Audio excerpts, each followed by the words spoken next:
Good evening. Thank you again for joining us tonight on the Friday Football Final. We've hit week 8 of the season with lots of conference races to be decided. We kick things off with Brockway and Kerwinsville, our game of the week, with Pat Welter standing by. An emotional start to senior night at Brockway. Stephen Pinge accepts a memorial for his father, Harry, a longtime Rover coach and teacher. Brockway coming out inspired in the first series. Braden Martini to Anthony Isabella, 10-yard catch and run, caps off the opening drive, and it's 7-0 Rovers. But the Golden Tide rolls right back. Jacob Terry off the play action, just laying it up for Travis Lansbury.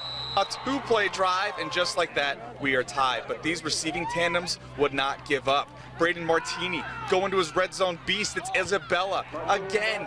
Ball comes out as he crosses the goal line, but it's good. 14-7 Rovers. Yeah, that's swag coming out the back of his helmet. And speaking of swag, don't forget about Terry. Not known as a passer, but, well, the tape didn't lie. To Lansbury again, about the only thing they had going on offense. Into the half, Brockway up 3. Now, the Rovers dominated that first half, but didn't have much to show for it. Third quarter, Mark Fuska takes care of it just like that. Gone, 86 yards. The defense comes through from there as they did all night. Brockway takes it 31-14. Playoff hopes are alive in Brockway. Really played flawless football tonight, shutting down Nick Stewart on the Kerwinsville side and then just executing from start to finish on offense. We'll speak to Coach Zuko as well as the captain, Anthony Benson, coming up later on the Friday Football Final in Brockway. Pat Welter, 6 Sports. Pat, thanks. Looking forward to it. Moving to the Laurel Highlands, where Somerset and Bishop Guilfoyle have made it a 2-horse race, but the rest of the league fighting to stay in the playoffs. We got to stay up and fight tonight. This is our chance to get in the playoffs. And we're fighting, and we're scraping to get in there. Tony Pennis Trojans on the outside looking in AAA. Forest Hill 6 of 8 in AA. First quarter, Rangers take the opening drive, and Eric Kudlawik finds Joe Donahue on the wheel. QB to QB, and it's 6-0. Ensuing kickoff, A.J. Fisher has blockers, but more important, he has speed, and you cannot teach speed. Gets down inside the 5-70-yard score. Trojans scored a few plays later. End of the second quarter now. Forest Hill's Donahue calls his own number on the goal line. Rangers led 21-7 at the half. Johnstown outscores Forest Hills by the same score to send it into overtime. But Forest Hills strikes first. Andrew Pincus. They missed the 2-point conversion. It's 34-28. Trojans now. Jeremy Updike finds Kevin Brandon in the flats. Big-time players make big-time plays in big-time games. Kevin Brandon shakes 5 Rangers to score. Only the extra point left. And it is good. Johnstown gets the win it needed to keep its playoff hopes alive. We struggled a little bit. We had some turnovers and some penalties, and we got into halftime. We said, listen, our season's on the line. And my kids didn't quit. I am so proud of them. It's unbelievable effort in the second half. Another thriller. Central Cambria at Richland, who beat the Red Devil, who hadn't beaten Central Cambria, hasn't beaten Richland since 2008. Second quarter, Lenny Joy takes over for the Rams. Goes from the 25 in for 6 to tied at 21. Central Cambria responds, as will the Thrill Seymour. No thrill here, just muscle. Red Devils up 28-21. Go to the third now. More from Lenny Joy. A one-man wrecking crew for Richland tonight. 65 yards to knot it at 28. No scoring in the fourth, until Sean Gindelsberger lines up for a 27-yard field goal for the win. Richland takes it 31-28.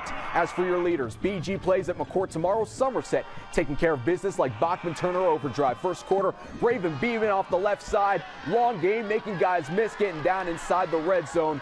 A few plays later, Somerset, they score in the red zone.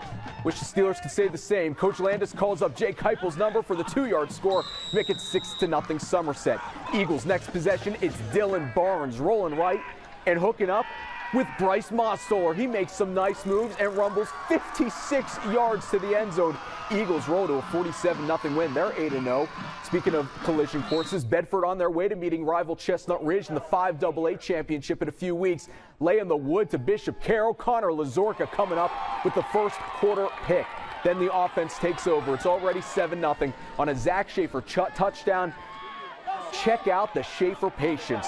Then he turns on the Jets. 65 yards with nary a hand on him. Bisons go up 14-0. Later on the first, Austin Montgomery, a little flip to August Cook.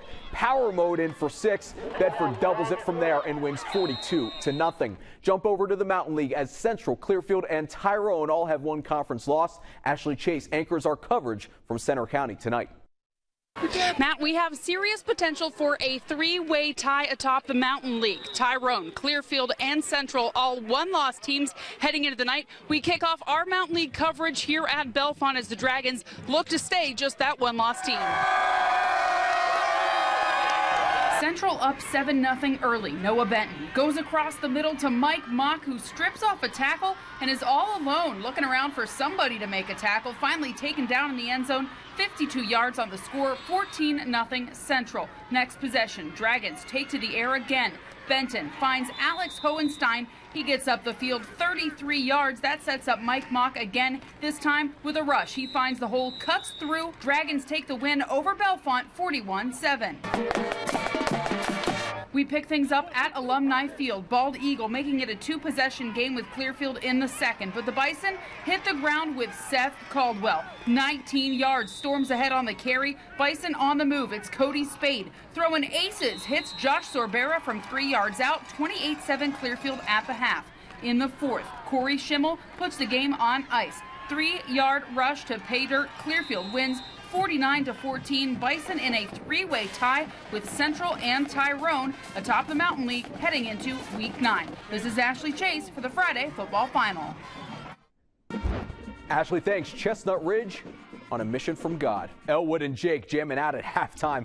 Awesome show. Lions taking it to Penns Valley, up 14-0 as Tyler Wiley finds Noah Osmond laying out at the 2. Next play, Matt Wiley punches it in to make it 21-zip Chestnut Ridge. Now just seconds left in the half. Wiley heaves up a prayer, and Brian Feather comes down with it with 1.3 to go. Chestnut Ridge goes on for the 42-0 shutout. Also in the Mountain League, Huntington big win over PO, and Tyrone shuts out Central Mountain. In the Heritage, Blairsville stays unbeaten with a 55-7 win over Salzburg. Penns Manor takes down Ligonier Valley. Northern Cambria beats Marion Center, and Purchase Line all over United 63-30. We go back to Brockway when we come back, and a Mustang runs wild in Meyersdale. Stay with us on the Friday Football Final.